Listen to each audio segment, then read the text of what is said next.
ಮುರಿದ ಮೂಳೆನ್ ಕೂಡ ಜೋಡಿಸುವಂಥ ಶಕ್ತಿ ಈ ಗಿಡಕ್ಕಿದೆ ಅಂದರೆ ನೀವು ನಂಬ್ತೀರಾ? ಈ ಗಿಡ ಇದೆ ಅಂತ ತುಂಬ ಜನಕ್ಕೆ ಗೊತ್ತಿರಲ್ಲ. ಇದನ್ನ ಮಂಗರವಳ್ಳಿ ಹಸಿ ಶೃಂಗಲ, ನಲ್ಲೇರು ಪಿರಂಡಾಯ್ ಅಂತ ಕರೀತಾರೆ. ಪಪ್ಪು ಚಟ್ನಿ ಪುಡಿ ಎಲ್ಲ ಮಾಡಿಟ್ಕೊಂಡು ಬಿಸಿ ಅನ್ನಕ್ಕೆ, ದೋಸೆ, ಇಡ್ಲಿಗೆಲ್ಲ ಹಾಕ್ಕೊಂಡು ತಿನ್ನೋದ್ರಿಂದ ಆರೋಗ್ಯಕ್ಕೆ ತುಂಬಾ ಒಳ್ಳೆಯದು. ಬೆನ್ಮೂಳೆ ನೋವು, ಮಂಡಿಕಾಲು ನೋವು, ಹಾಗೆ ಮೂಳೆಗೆ ಸಂಬಂಧಪಟ್ಟ ಯಾವುದೇ ನೋವು ಇರಲಿ ಕಮ್ಮಿ ಆಗುತ್ತೆ. ಒಂದ್ಸರಿ ತೊಳೆದು ಈ ರೀತಿ ಎಣ್ಣೆ ಸವರಿ ನಾರೆಲ್ಲ ತೆಗಿಬೇಕು. ನಾರು ತೆಗಿಯುವಾಗ ಎಣ್ಣೆ ಸವರಿಲ್ಲ ಅಂದರೆ ತುಂಬಾ ಕೈ ಇಚ್ಚಿಂಗ್ ಬರುತ್ತೆ. ಜೊತೆಗೆ ಸ್ವಲ್ಪ ಕಪ್ಪು ಉದ್ದಿನ ಕಾಳು, ಕಡಲೆಬೇಳೆನ ಹುರ್ಕೋಬೇಕು.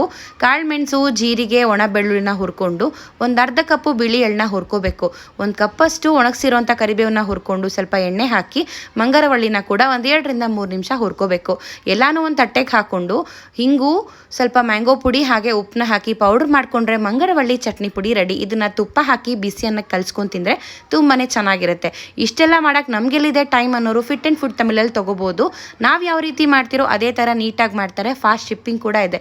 ಇಂಟ್ರೆಸ್ಟ್ ಏನಾದರೂ ಇದ್ದರೆ ಸ್ಕ್ರೀನ್ ಮೇಲೆ ಕಾಣ್ತಾ ಇರೋ ವಾಟ್ಸಪ್ ನಂಬರ್ಗೆ ವಾಟ್ಸಪ್ ಮಾಡಿ ಆರ್ಡರ್ ಮಾಡಿ.